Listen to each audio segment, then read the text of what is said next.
আমরা বলছি জুলাইয়ে যেভাবে উত্তরবঙ্গের মানুষ ধরে দেশের স্বাধীনতার জন্য সার্বভৌমত্বের জন্য দিল্লির দাসত্বের বিরুদ্ধে লড়াই করেছে, সংগ্রাম করেছে, সেই সংগ্রামের প্রতিশ্রুতি রক্ষার্থে আমরা উত্তরবঙ্গে এসেছি।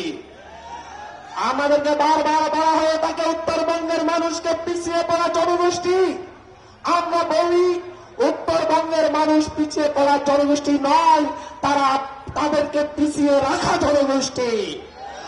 গোপালগঞ্জ থেকে প্রধানমন্ত্রী হয়েছে, বগুড়া থেকে হয়েছে, ফেনী থেকে হয়েছে, যার কারণে উত্তরবঙ্গের দিকে কেউই নজর দেয় নাই। উত্তরবঙ্গ বারবার পিছিয়ে পড়েছে, কিন্তু উত্তরবঙ্গের সৌভাগ্য, পঞ্চগড়ের সৌভাগ্য, রংপুর অঞ্চলের সৌভাগ্য, এই অঞ্চলের মানুষজন আখতার হোসেন চাচি সালুমদের মতো জাতীয় নেতা পেয়েছে। এতদিন যেভাবে গিয়েছে সামনের দিন আর সেভাবে যাবে না। সামনের দিন হবে পরিবর্তনের। সেই পরিবর্তনের সুযোগ সুফল যদি আপনাদেরকে গ্রহণ করতে হয়, তাহলে পরিবর্তিত নেতৃত্বের হাতে আপনারা ক্ষমতা অর্পণ করতে হবে। আমরা আপনাদের কাছে এসেছি, আমরা 24-এর সেই 24-এর লেজিটিমেসি নিয়ে আপনাদের সামনে এসেছি।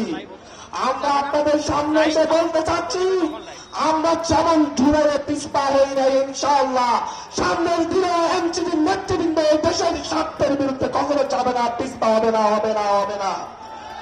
শুধু ভরসা রাখবেন, যেই নেতৃত্ব গুলির সামনে দাঁড়িয়ে বুক পেতে দিয়েছে, যেই নেতৃত্ব পালিয়ে বেড়ায় নাই, যেই নেতৃত্ব চোখে চোখ রেখে হাসিনার বিরুদ্ধে কথা বলেছে, যেই নেতৃত্ব জীবন বাজি রেখে হাসিনাকে হটাতে পেরেছে, সেই নেতৃত্ব বাংলাদেশকে গড়ে তুলবেই, তুলবেই, তুলবে ইনশাআল্লাহ। এই বাংলাদেশের ভবিষ্যৎ, তারুণ্যের ভবিষ্যৎ, এই বাংলাদেশের ভবিষ্যৎ, এনসিপির ভবিষ্যৎ। শুধু বলবো ভরসা রাখুন। আপনারা যেমন ভরসা রেখেছিলেন জুলাইয়ে, আপনারা যেমন ভরসা রেখেছিলেন আগস্টে, আমরা আপনাদের ভরসা ভাঙি নাই। ইনশাআল্লাহ সামনের দিনে যদি আপনারা সার্জিস আলম ভাইদের উপর ভরসা রাখেন, তারা কোনোদিন ভরসা ভাঙবে না, ভাঙবে না, ভাঙবে না। আমরা মুরব্বীদেরকে বলবো, আমাদের বয়োজ্যেষ্ঠদেরকে বলবো, আপনারা আপনাদের সন্তানদের অভিভাবকত্ব গ্রহণ করে সন্তানদের উপর ভরসা রাখুন। আপনাদের সন্তানরা ইনশাআল্লাহ, ইনশাআল্লাহ বাংলাদেশকে পরিবর্তন করে দিবে ইনশাআল্লাহ।